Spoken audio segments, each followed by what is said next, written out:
muri ubu buryo njyewe aho nabaga ndi guhimbaza icupa cyangwa ngahimbaza ibindi bidafite agaciro, aho nameneraga amafaranga yanjye nkayajyanira abapfumu ngo bagire ibyo bamfasha bitaramba, ariko ubutunzi bwanjye nabuhishe ku Uwiteka. Turabasuhuje cyane abakunzi ba Hinduka Official. Imana y'amahoro ibane namwe. Turabona no gushimira abakoze subscribe, share, comment. Imana y'amahoro namwe ibagure mu buryo bw'umwuka ndetse no mu bw'umubiri. No kukubwira ngo wahisemo neza gukurikirana Hinduka Official ndetse na PC Kazuba. Warakoze cyane. Imana y'amahoro itanga impinduka ku buzima bwawe.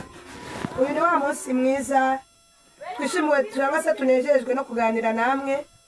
Murabona ko turi imbere yanyu dusa neza, turi abantu bameze neza, dufite ubwiza bw'Imana ndetse turiho amavuta y'Imana. Mvugira ngo amen. Rero uyu munsi ndakuvuga ngo Hinduka Official ni channel y'umwuka ndetse ni channel y'abanyamugisha. Nabemere ko nzajya mbazanira abantu barimo imbaraga z'Imana ndetse n'abafite ubuhamya bwiza burakunganira cyangwa se buratuma wongera kugira imbaraga muri uru rugendo. Rero uyu muntu muri kureba imbere, abantu babikurikirana kenshi, ni wa mugabo twigeze gukorana ikiganiro ababwira amateka y'ubuzima bw'uko yazanye umugore ari umusinzi atabiteguye, bimutunguye rati. Ariko uyu munsi hari aho Imana yamukuye, hari n'aho imugejeje. Biragoye cyane muri iyi minsi bakimara gufunga insengero, kuba umuntu yarazanye umugore ari muri ubwo buzima akaba atarasubira iyo ngiyo yarari, akaba agikomeye mu buntu bw'Imana. Ni ikintu gikomeye cyane. Niyo mpamvu twamuzanye kuri iyi kamera kugira ngo ababwire imbaraga z'Imana, aho Imana yamukuye n'aho imugejeje uyu munsi. Ubushize yababwiye ko byari ibintu bikomeye, uko yazanye umugore ari umusinzi bahuriye mu kabare ndetse nta n'inzagira. Nakoresheje ratara, yavuze ko yazanye umugore nta n'inzagira, nta n'amafaranga agira. Ariko mu kiganiro cy'ubushize narababwiye ngo nta buzima Imana itagira gute itahindura. Muri iyi minsi duhagazemo hari abari babirimo neza bafite agakiza muri ico gihe, bazi kuvuga Imana neza, ariko aho bafungiye insengero ntibakibukwa. Aho bafungiye insengero ntibakizi n'umuryango w'iki w'urusengero. Ariko wewe uri muri ibyo byaha, kubera ko hari ukuntu Imana igutinza mu kintu ishaka kukugira undi muntu. Uwe wari uri muri ibyo byaha, uyu munsi aracyavuga imbaraga z'Imana no gukomera kw'Imana. Nicyo cyatumye mubazanira uyu munsi kugira ngo aze ababwire uyu muri iyi minsi uko bimeze cyangwa se uko bihagaze. Imana yamukuye muri ubwo busambanyi ikamukura muri ubwo businzi, ababwira aho uyu munsi imugejeje. Hanyuma n'umugabo uzi kwivugira, reka tumuhe umwanya nawe abasuhuze, arabibwire, akomeza kuganiriza. Karibu mu izina rya Yesu. Murakoze cyane na muvandimwe wanyu ukunda Imana. Kaba natumiwe kuri hano kuri Hinduka Official. Amazina yanjye ni Ndahayo Isayi. Ndi umwe mu bagabo bakunda Imana bakayivuga uko iri, badashizemo kubesha, bakavuga n'ubuhamya bwayo. Yego. Twazanwe no kuganira namwe mwe mudukurikiye. Amahoro y'Imana abane namwe. Yego. Kandi tugira n'ibihe byiza. Amen. Hanyuma reka tubanze dusenge, atunyuriremo mu buhamya butoya bukurikira ubwo yanyuzemo, hanyuma aratubwire n'ijambo ry'Imana, kuko urumva niba hari Imana yamukuye, hari n'icyo yamushyizemo kugira ngo aganirize n'ubwoko bw'Imana kugira ngo nabwo bukomere. Mana turagushimye, yaraneze avuga cyangwa ukira, baturindiye mu mpande zitandukanye, warinze umuja wawe natwe uraturinda, urinda abadukurikiye kuri Hinduka Official ndetse no kuri PC Kazuba. Turindisha ubuntu bwawe n'urukundo rwawe, izina ryawe rishimwe. Kiruta byose turi imbere y'ubwoko bwawe n'abana bawe, badutwezereza umubiri w'ubugingo, imbabazi zawe ziganze kuri we, kuri twe ineza yawe iganze kuri twe, ndetse n'abadukurikiye haboneka impinduka ku buzima bwabo, imbaraga zacu zibiraboneka izabone mu izina rya Yesu. Amen. Ni karibu no kutuganiriza. Murakoze, ndabashimiye, mbanje kubashimira. Igitondo ciza cy'umugisha kuri mwe mudukurikiye, igitondo ciza kuri twe twagira umugisha tukaba twaramutse turi guhumeka umwuka bazima. Amen. Mwese mudukurikiye turabashimiye. Ni wa mugabo umwe wari umusinzi, akaba naragarutse ku mbaraga z'Imana, akaba naragarutse muri bamwe bari barazimiye muri za ntama zarabuze muri za ntama zarazimiye muri za ntama ariko zarazimiye bivuga neza ngo yataye 99 ijya gushaka imwe yari yarazimiye iraboneka nanjye muri zo nari ndimo warabonetse nshimiye Imana ko ubu ngubu turi kuvuga Imana bikemera aho izi saha zigeze aho twabaga turi kuvugira turi kwivugira icupa ubu turi kuvugira Imana muri kuvugira ku icupa ndetse mugakubitana n'ayandi ubu ngubu muri kuvugira Imana turashima Imana itugejeje kuri uyu munsi amahoro y'Imana nabane namwe amen njyewe ubavugisha ni Ndahayo Isayi kaba naje mu buryo bwo kubabwira ubuhamya bw'Imana aho igejeje ikora turayishimiye ni umwe wa mugabo warangwaga n'ibyaha uburwanyi ubusambanyi n'ibindi ariko izi saha izi ndi umwe mu bagabo bavuga Imana bikumvikana warabatuwe twarabatuwe ubu ngubu turavuga Imana bikemera aho bishoboka kabone naho ni urugamba muri iyi minsi ko hari aho uvuga Imana abantu bakakuvuga ukundi ngo ni ugukena cyangwa se bakabivuga ngo ni ugusara cyangwa ngo wakenya ni benshi baduca intege ngo yabigiyemo ari ugukena ariko ibyo byose uko abantu babivuga siko biri ubundi wabaga uri umukire nabaga nayakoreye ariko ubu zisahize uko Imana ikugarura hari ukuntu ubona bya bindi nta kamaro bifite ikabigukuramo bikagushyira mu bwiza bwayo nicyo wabwira abasambanyi badukurikiye birashoboka ko dukurikiranwe n'isi yose hari azakireba ari umusambanyi hari azakireba ari umusinzi hari azakireba ari umujura ese niki washishikariza abantu bari muri ubwo buzima nawe wabagamo murakoze cyane ndi umwe mu bagabo bagiraga intambara z'urudaca mu rugo ariko izi saha izi nababwira ukuri ko ubu nsigaye ngera mu rugo umugore akanyakirira n'akanyamuneza nagera mu rugo abana bakanyishimira mu gihe cyo nari mfite umwana atakwishimira kugera n'aho ndi mu gihe nabugeraga mu rugo nkumva ko umugore yanyumva akakuka umutima akunda umwe mu bagabo bafite wenda ubushobozi bukeya mu rugo ariko bafite agaciro mu rugo amen isaha izi rero nabwira umwe udukurikiye bamwe badukurikiye wenda bakiri mu buyobe bw'ubusinzi kaba nabasabira umugisha Imana y'amahoro ibagaruze ukuboko kw'iburyo kwayo Imana ibagaruze urukundo vuga ngo Imana ibahagakiza bihana Imana igire gute ibahagakiza bave mu byo barimo ese hari amahoro wigeze ubona mu busambanyi ese hari amahoro wigeze ubona mu businzi ese hari amahoro wigeze ubona mu kurwana ese hari amahoro wigeze ubona mu kwinezeza byose wanyuzemo amahoro wayabonye amahoro nayabonye ngeze muri Kristo nakiriye Kristo nk'umwami n'umukiza yego aho njyewe nahuye n'ibigeragezo ntiyumvisha ko bya bindi byose nakoraga ari ubusa ari n'ubuyobe aho nababwiye kenshi na kenshi nkababwira ko imiti nyinshi nakoreshaga nayikuraga mu bupfumu yo nahingiragaho ngahinga nkeza ariko nkagira amafaranga ariko ayo mafaranga ntagire icyo amara kandi agashira vuba babwire ngo ibyo kwa Satani ntibirama ibyo kwa Satani ntibirama kandi bishira vuba bigira amana ariko ubutunzi nibwo ijambo ry'Imana ryavuze ngo ubutunzi bwanyu nzabuhisha ubutunzi bwanyu nzabuhisha mu mwijima kandi ngo ubundi haravuga ngo nzabaha ubutunzi buri mu mwijima n'ahantu hatagaragara ndetse ahantu hahisha ibintu byacu niho biba biri rero niyo mpamvu kuri uyu munsi nje kubaganiriza nkababwira ko niba bya bindi byaragiye ibyo ni bya bindi bitari bifite akamaro nta mumaro ibyo kwa Yesu ntabwo biramba urumva niba warabyezaga ariko ubusambanyi bwahitaga bubitwara niba warabyezaga wafataga icupa ukumva ko ari wowe ukomeye n'intambara z'urudaca ariko turashimira Imana yaguhaye amahoro Imana ishimwe ariko mfite amakuru ngwerutse kuva mu gihugu cy'abaturanyi murakoze wari wagiye mu butumwa se yewe nari nagiye gushaka ubuzima busanzwe ariko mu byo navunjishije naragiye mvunjisha amafaranga mvunjisha ishiringi nari nkoreye ariko agakiza kanje ko ntinakavunjishije. amen haleluya.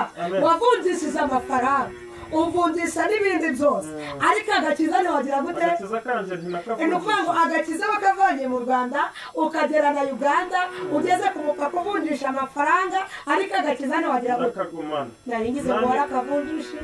naho ngaho twakoreraga hano hafi ni Gisoro. yego. mu kazi k'ubuhinzi. yego. ubwo ngubwo ni ku mugoroba nta hantu batavuga Imana ariko dufite kureba ngo ninde uvuga Imana. hari benshi bavuga Imana bakayiyitirira. njyewe ubwanje mpagaze hano ubu maze gusobanukirwa umuntu uvuga Imana nyirizina. hari umudamu twakoranaga twajyaga gusenga tugasenga ku mugoroba amasaha 2 Imana ugasenga Imana ikakumva ukajya gusenga ikagukomereza amaboko mu kazi ukora ikagucira inzira ukaronka. yego. ni iyihe mpinduka wasanze mu gihugu cy'u Uganda n'u Rwanda? impinduka nasanzemo ni uko mu Rwanda wenda aka kajagari ko kuvuga ngo aha naho ngo hari urusengero. hano mu Rwanda icyo twashimiraho nta biri nta kajagari. rero nibyo mbabwira tugomba kureba ngo uru rusengero basenga Imana cyangwa runaka asenga Imana. iyo umaze kubisobanukirwa niho bijanamo neza. mbese hari urusengero badasenga Imana? hari wowe ugeze ubonaho? ni henshi. urugero nka Herere mu gihugu cy'u Buganda ho hari henshi aho usanga urusengero rufatanye n'akabari. aho usanga urusengero bari gusenga mu kanya ugasanga umuntu yagiye mu bara yagiye mu rogi ukamubona kandi mwahoze murasengana. hari henshi badakorera Imana kandi bakayiyitirira. cyatse kuvuga ngo ni abatubuzi biyitirira izina ry'Imana. abo warababonye ntabwo bigeze bagutuburira. njyewe buriya mu by'Imana yampaye harimo n'ubushishozi. yego. mfite kureba ngo uyu runaka ni njyewe ndamusobanukiwe. niba dusenganye uyu munsi ndareba mvuge nti umbwiye Imana ariko ushingiye kuki? uravuga ngo rero ngo turi kubona ngo waraje gupfa akazi ngo none ngo kugira ngo uhahe uronke ngo zane ibi.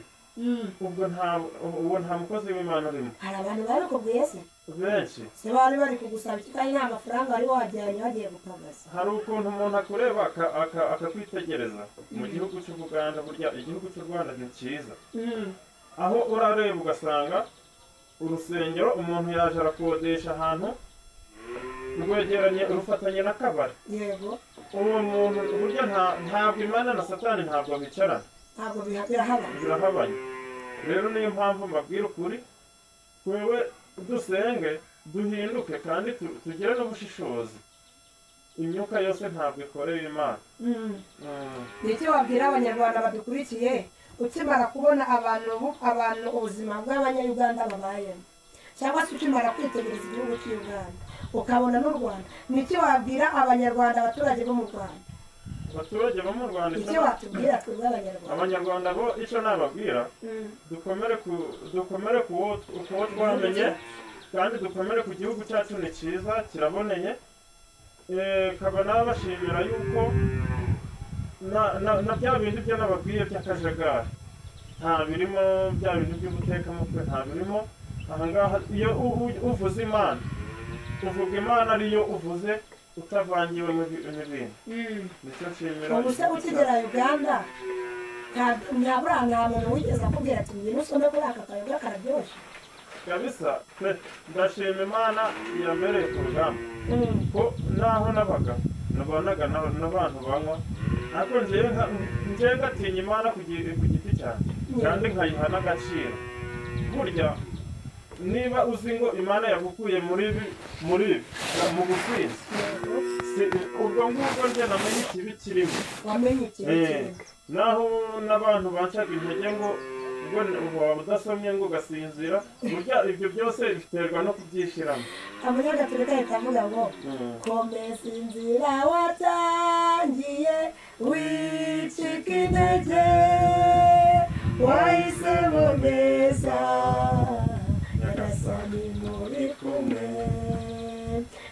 abashakashaka imana mukomeze iyo nzira Imana ishimwe. yego mwami karibu no kutubwira ijambo ry'Imana cyangwa se gukora kw'Imana. Urumva ukimara kuva muri ibyo hari icyaguteye kubivamo kandi hari n'icyo Imana yaguhaye muri wowe. Ni iki watubwira mu ijambo ry'Imana? Murakoze cyane abadukurikiye turabashimiye. Muri ubu buryo njyewe aho nabaga ndi guhimbaza icupa cyangwa ngahimbaza ibindi bidafite agaciro, aho nameneraga amafaranga yanjye nkayajanira abapfumu ngo bagire ibyo bamfasha bitaramba, ariko ubutunzi bwanjye nabuhishe ku Uwiteka. Kabone ko nubwo bya bindi byose nagize babisubirana ntacyo bintwaye. Nabwire ko utagihingira no ku miti. Ibyo ngibyo abantu bose nabashishikariza kumva ko kwikomeza ku Mana aribyo bidufitiye akamaro. Kabona bazaniye ijambo ry'Imana turasanga muri Matayo 2:25. Ijambo ry'Imana umutwe w'amagambo uravuga ngo umugani w'abakobwa 10. Umugani w'abakobwa 10.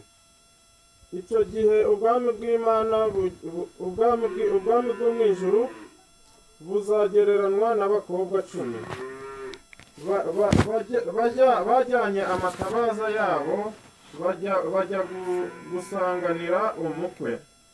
Ariko muri abo 10 batanu bari abapfu, abandi 5 ari abanyabwenge. Abapfu bajyana amatabaza yabo ntibayajyanamo amavuta, ariko abanyabwenge bo bajyana amavuta yabo ubukwe.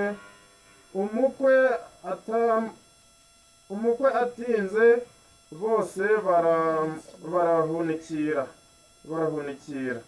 barasinzira, ariko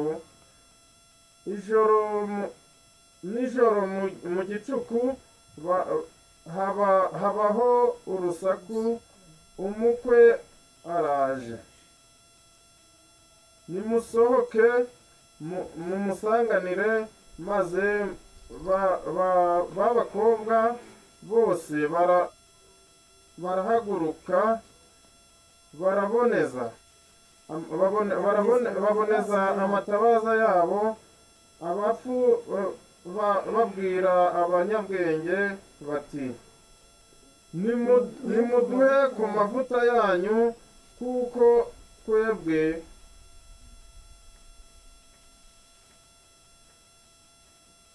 Imana iguhumurize iyo wagezeho nta kibazo. Ijambo ry'Imana hano ryaje riri kutubwira ngo umugani w'abakobwa 10. Murakoze cyane. Imana y'amahoro itwishimire kandi iduhe umugisha. Ndabashimiye yuko ijambo ry'Imana hano muri uyu munsi twarisanze muri Matayo 2:25. Nashishikariza abadukurikiye ko muri abo bakobwa 10 harimo 5 b'abapfapfa na 5 b'abanyabwenge. Nabashishikariza ko nkanabasabira ku Mana ko twakwisanga muri ba 5 b'abanyabwenge. Amen. Kaba nabashishikariza nabasabira ku Mana ko amatabaza yacu natwe yahoremo amavuta. Kabone ko hari byinshi biduca intege, ariko twewe ku buzima bwacu dukomere kuwo twamenye. Yego, ikiturimo kizivugira. Kabana amen. Kabana shimira abadukurikiye namwe mwadutumiye ko Imana ishoboye byose. Urakoze cyane. Imana iguhe umugisha kubw'ijambo ryiza utugejejeho. Atugejejeho ijambo rivuga ngo hari abakobwa 5 bari barindiriye umwami Yesu, bategereje kumukwaza, bari barindiriye umukwe ubundi. Ariko muri abo bakobwa 10 uwo mugani utubwira ngo 5 bari abapfu, abandi 5 bari abanyabwenge. Hanyuma umukwe atinze kuza, bose bahunikiriye, ariko harimo 5 b'abanyabwenge bari bajyanye amatabaza yabo harimo n'amavuta. Ariko abapfapfa bari bajyanye amatara atakira amavuta. baravuga ngo umukwe naza barajya mu bahanjuzi bajya kugura amavuta babone gucana.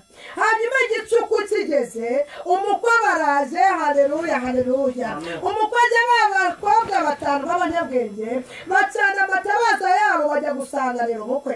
Babandi b'abapfapfa bacanye amatabaza yabo yanga kwaka kuko nta mavuta yari ayarimo. Barangije babwira b'abanyabwenge bati muduhe ku mavuta yanyu kuko amatara yacu yanze kwaka ko nta mavuta arimo.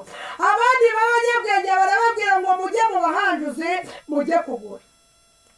Ibi bitubwira neza ngo bagiye mu bahanjuzi basanga umukwe yaje arangije aranafunga. Barahamagara ati yewe yewe, barabwira ngo sinjye wagize gute wafunze.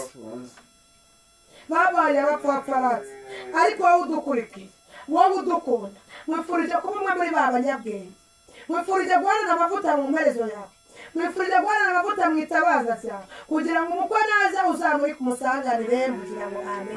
Hanyuma dushimiye umwana w'Imana cyangwa se umukozi w'Imana, Imana y'amahoro imuhumugisha kubwo ijambo ryiza atugejejeho. Namwe tureho kubashimira wowe wakoze sapisikara y'igusha ya komenti. Imana y'amahoro itugirire neza. Hanyuma reka tumusabe adusengere, hanyuma Imana y'amahoro isubize kwifuza kwanyu. Murakoze. Mana yacu uri Imana y'amahoro, uri ruragiza rwa burundu. Tugushimiye ko nyagora ku ngoma wabashije kuturinda muri iki gitondo. Tugushimiye ko Uwiteka Mana yacu twe turamutse turi guhumeka umwuka bazima. Hari benshi bavuye mu mwuka tutarusha gushomoka no gukiranuka, ahubwo nyagora ku ngoma Mana yacu wabigiriye impuhwe zawe, urera urakiranuka mwami w'amahoro. Tugushimiye ko tubashije kubana nawe muri aka kanya. Muri iki kiganiro turagushimiye ko ubashije kuturinda, ukatubera ku rugamba, ukaduha ibyo kukuvugira mwami Imana kandi bigukwiriye. Tugushimiye ko tuvuze ijambo ryawe naho dukuye. Uwiteka Mana yacu dukomereze amaboko, uduhe imirimo itunga imiryango yacu, uduhe akazi nyagora ku ngoma kaduhesha amafaranga, nyagora ku ngoma tukuvuga uko bikwiye. Uwiteka Mana yacu turakwiyeretse muri uyu munsi, uduhe kubana n'abavandimwe bacu amahoro, abari mu bitaro ubiteho ubarengere.